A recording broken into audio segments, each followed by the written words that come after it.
Yo, we were ready to move. Then boom, the pandemic hit. Everybody was like, wait and see. Let's wait and see. We had to call everybody together, and we had to call for emergency meeting, and we took very difficult decisions. And among them was, of course, to lay off some of the team. People sacrificed so that we laid no one off. No one had pay cuts, nothing. The first opportunity is about seeing the market clearly. So everything was quiet. So it was, in other hand, it was easy to put yourself in quiet place, let me call it that, and see the market, how is it.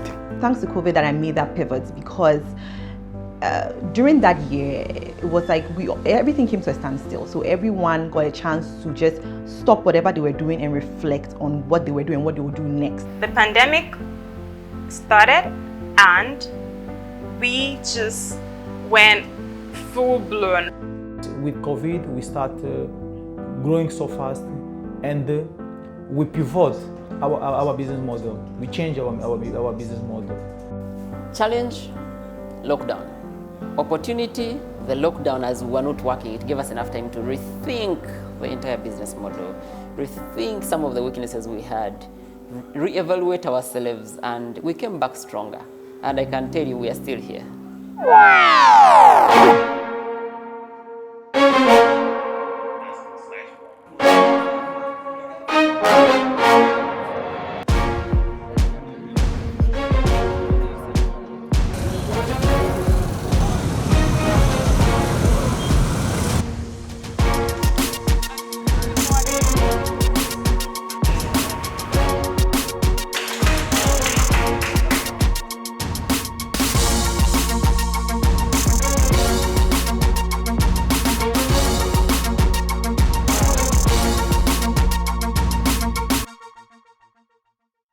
We had to make some changes due to the pandemic, and it opened our eyes to other changes that we might want to make just for improved service or better efficiency.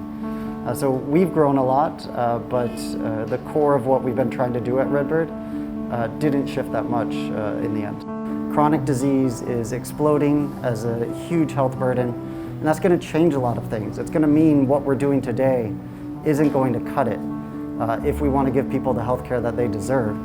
And so we see this addressing the problems of today and tomorrow. For us, it's even more incredible that we are here post-pandemic. We were in the middle of raising our seed round. It was a tough period because just when you're about crossing that, now people are like, okay, pandemic, investors are looking at what they need to do. How can we look at that? Credit to our CEO, like he guided the team, like really through it. Once the lockdown went off, like we were able to like rescale back to pre-pandemic levels, and that gave a lot of investors also confidence on like the things that we did. People sacrificed so that we laid no one off. It was tough. Like, I mean, we sit here today, happy, expanded team, but those were tough periods for the organization. There were growth decisions or investment decisions. Pharmacies themselves have challenges with COVID. Does this model work in an ongoing pandemic? I don't think we were ever pushed to the point where we were like, you know, we have to radically change the core business while in the middle of a pandemic. We have seen opportunities in that year of 2020, and more people have been more inspired about using wireless electricity because of COVID-19. So we have to go without touching everywhere. The pandemic, I didn't even think this time would come. But some of the expectations, I mean, there was a time before the pandemic, I should say January 2020. I honestly thought that, hey, by the end of 2021, we shall have hit 500,000 users. We shall have raised this much money. We shall be employing at least 40 people. We shall be having, we shall be in different countries, maybe in Zambia and where we thought all those expectations were there. But we got humbled and we came back to reality. And here we are in phase 2 of the pandemic. We're not in another country and shit happened. We've bootstrapped throughout 2020, we're bootstrapping throughout 2021, and the hope has reduced slightly of raising investment, which is which is not a good sign for us. So one of the things we did was sit down with these guys and tell them, hey guys, if we all still need a job and we still need a small source of income to survive on, can we agree on some of the things, like take half the salary we were taking, cut off some of the allowances we were having, some of the luxuries we were having. But also most importantly, because people were taking half salary, we said, okay, we're going to make people work from home. During that year, it was like everything came to a standstill.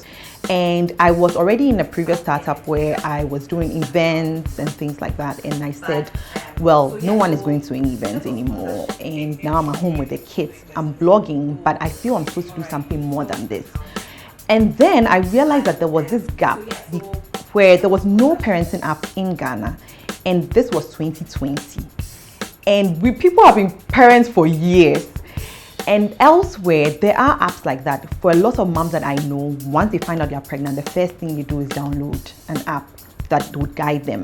So I said, we need something that is relevant to our setting that we can relate to. So then again, I went to my husband again and I discussed, and he was like, is there really a market for this? Is there a need? And I said, yes, there is. Just because I was getting tons of questions in my DMs. And they could have gone online to go and read, but it was like they wanted something that was relatable. So I realized, okay, in order to scale, I needed to have an app because I couldn't answer that many questions every day. I also have kids.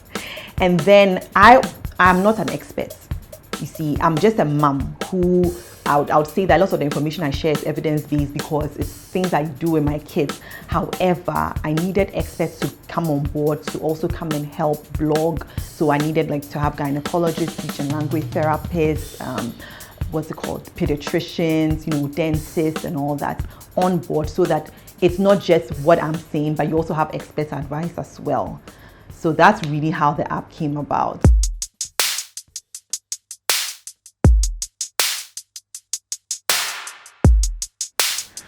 Hi, my name is Yotemoge Netaga and I'm the founder at GRICD. At GRICD, we're focused on technologies that help improve the cold chain space, targeting two sectors, healthcare and agriculture, building technology to help them store produce and also monitor them in real time. Yeah, there were a lot of difficult decisions at first. First, when the pandemic hit, nobody knew how long it was going to last. And at that time, the news, there was a lot of scary stories on the news. I think when you look at Africa as a whole, I think the startup ecosystem are solving some very critical problems. And a friend of mine asked me a couple of days ago, he asked, did the Lord reveal to me in a dream that the pandemic would happen?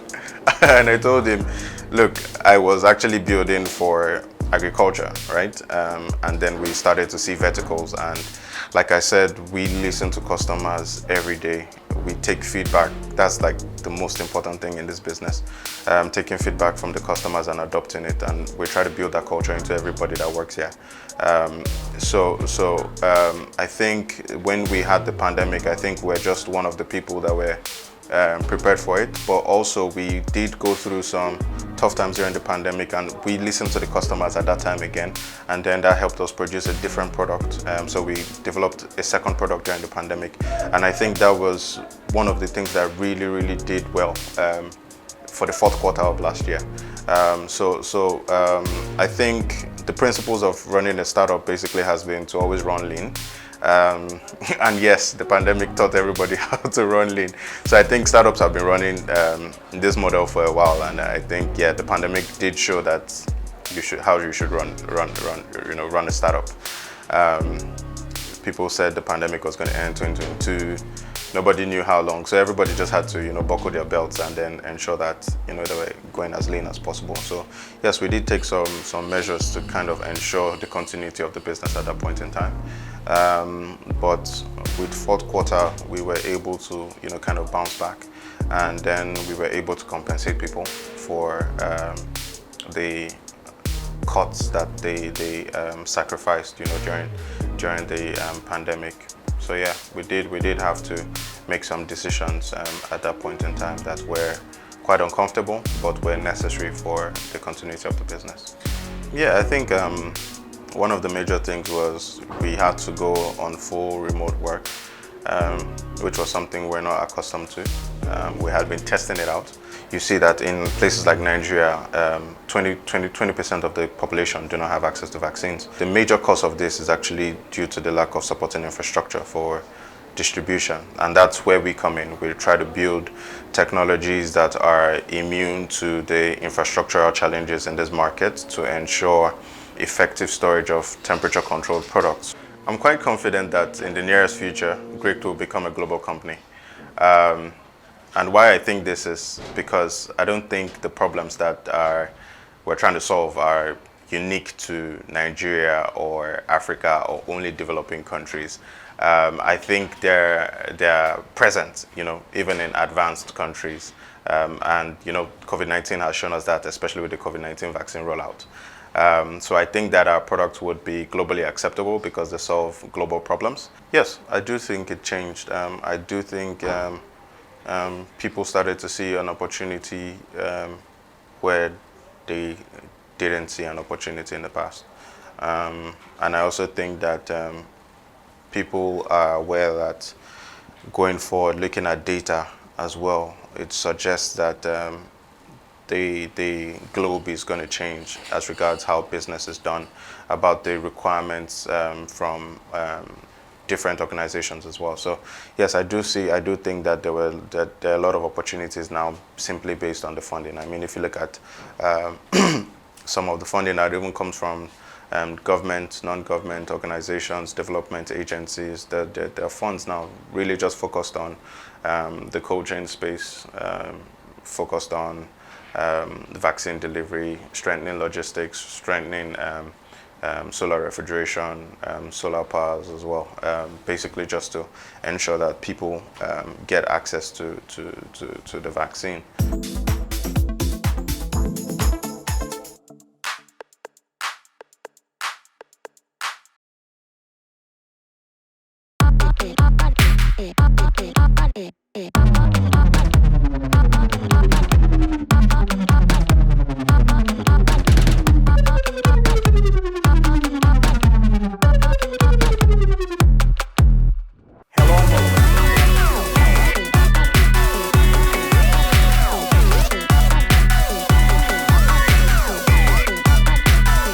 From around the world, let's go.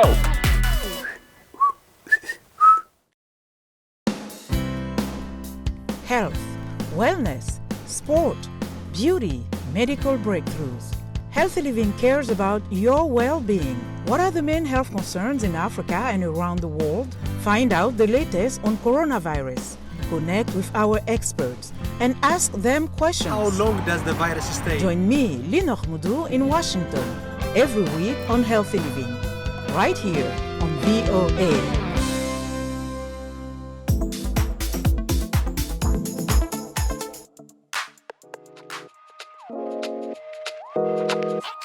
All aspects of life, from social to finance to security, everything is moving to digital. The fourth industrial revolution, we are in it as we speak. Due to the pandemic, most companies are now remote. Talents in Africa now work in companies all over the world. In America, the pandemic have allowed African talents to explore other alternatives of getting employment. PayDay came in to help these employees to get their money from their global companies, make it easier for them to receive payment for the services they are rendering. The pandemic for us at eCampus was a blessing in disguise. For us as a company, it kind of vindicated us. Like, look, since 2003, we've been trying to tell at least Ghana and Africa and some parts of the world that, look, you can have effective teaching and learning remotely. The pandemic forced them to pay attention. So before the pandemic, the notion was that learners were spending too much time being distracted by social media. Post-pandemic, they were home. So now we're like, okay, society now no more sees that level of online engagement as a distraction to learning because they were able to share ideas. The first month when the pandemic came in, we treated it like a vacation. We had to look for other ways to learn. The online learning from our school wasn't helping because campus has helped me during the pandemic because you were able to access notes. You could practice more whilst you're at home. I had opportunity to be in Boston. So I went to Harvard, pitch eCampus at MIT. We got about six angels that committed $30,000 each. That was the momentum with which I was coming back from Boston. That look, boys, and I'm coming home with $30,000 times 6. Yo, we're ready to move. Then boom, the pandemic hit. Everybody was like, wait and see. Let's wait and see. When the pandemic hit, as a tech company or education, it's easy to raise money. Everybody is now willing to give you money, but they want to wait and see how the economy will play back, then they will give you the money. So it's easier to get commitment, but it's difficult for the money to actually flow from their bank account to yours. Honestly, it was difficult. So when we first started, we used, you know how the typical startup starts. You start with bootstrapping, and that's what we did a lot. So we did a lot of personal funds. I'd worked somewhere, so I had a little egg nest. A lot of investors didn't want to touch edtech. They want things to happen fast, but we're like, it's really a slow cycle, especially when we're going through schools. So a lot of the investment was really more of family and friends. And then when we decided to start pivoting to include corporates, then we had, you know, the traction that was keeping the pulse afloat. Now that the pandemic has happened, what has happened is that we are now getting requests from investors. So suddenly they want to see, they suddenly see the progress, they suddenly see the traction that we didn't have before. So it's now, things are changing. We now have a bit of the figures to make them interested, but the prospects are just looking good.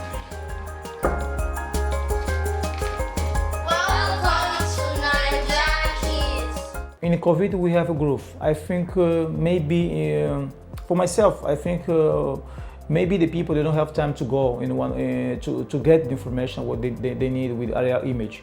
Then they invite class. The people start to understand that we don't have time to move, to locate. Then we can invite this guy that work with these things to take aerial image, to make these things. Because the people need to get the information of this place to take to stakeholders, to the partner. And these things give us maybe the boom to scale up.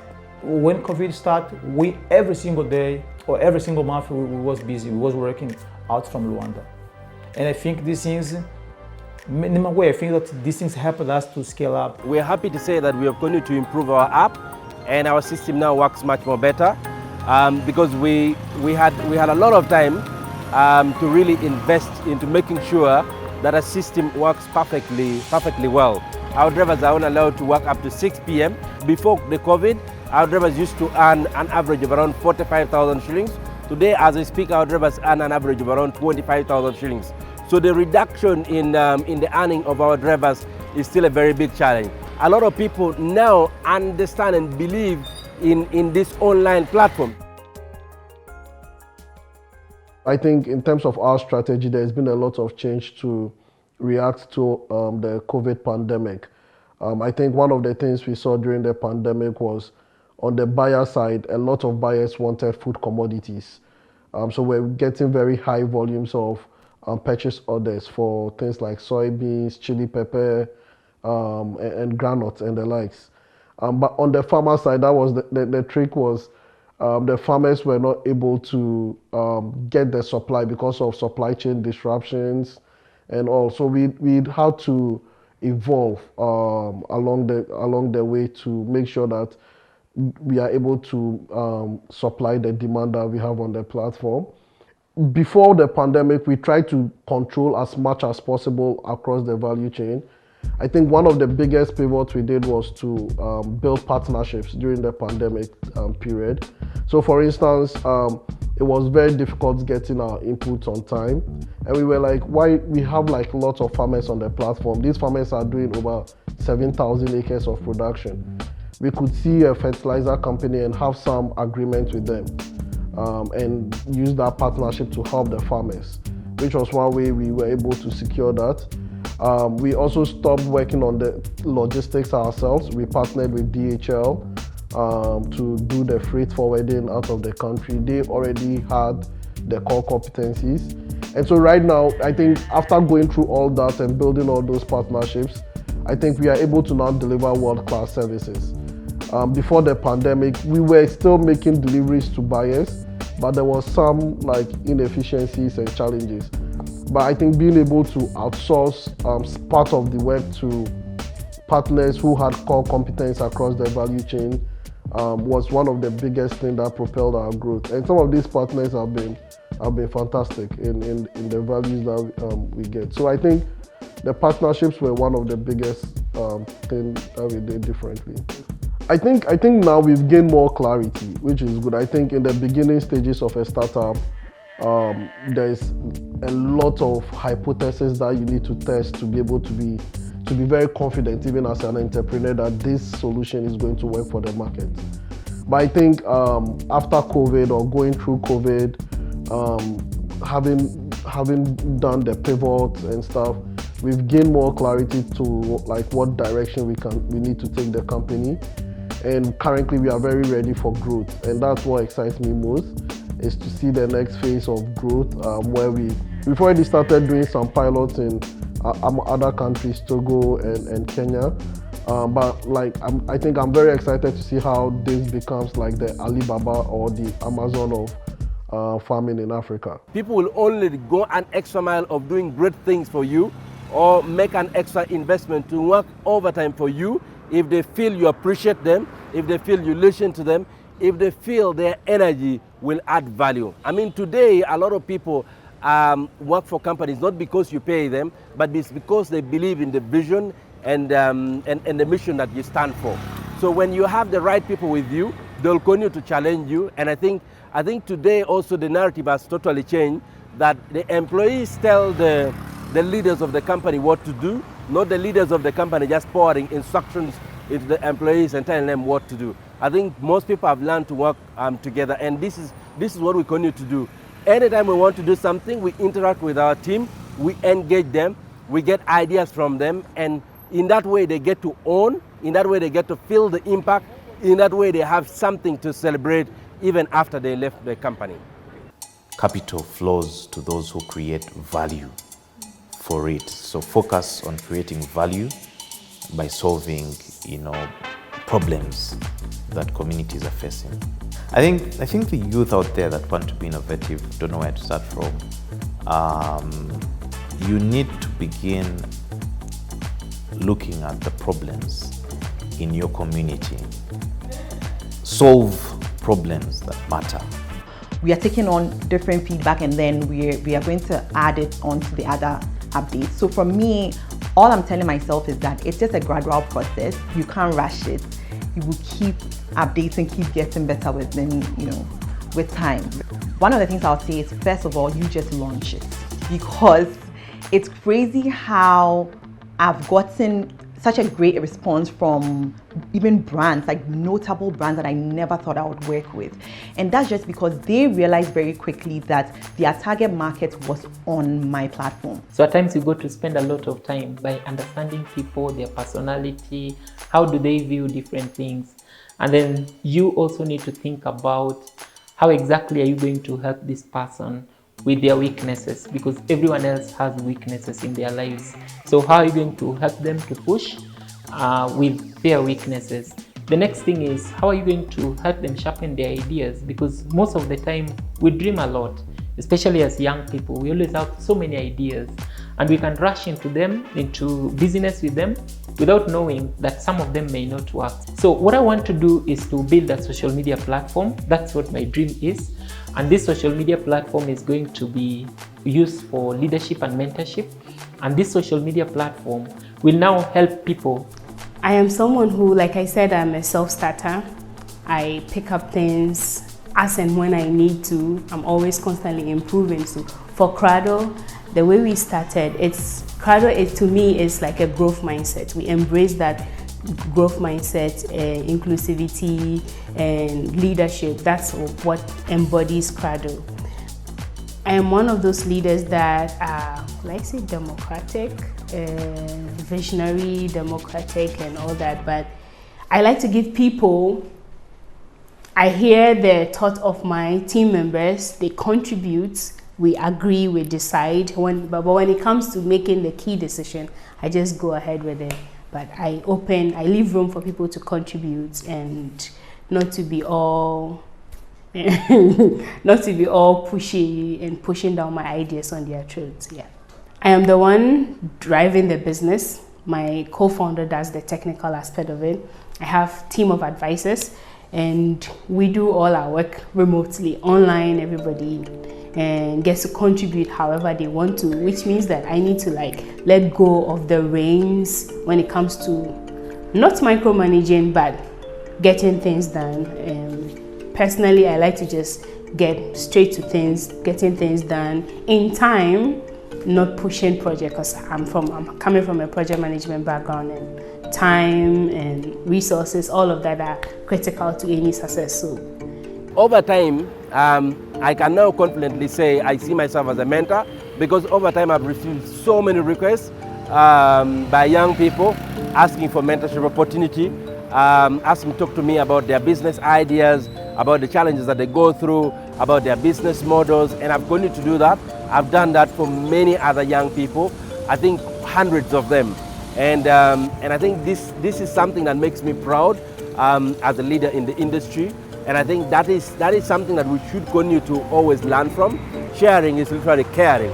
I see myself as a mentor, and I will continue to share my knowledge with many other young people. I feel a lot of responsibility to help my fellow entrepreneurs.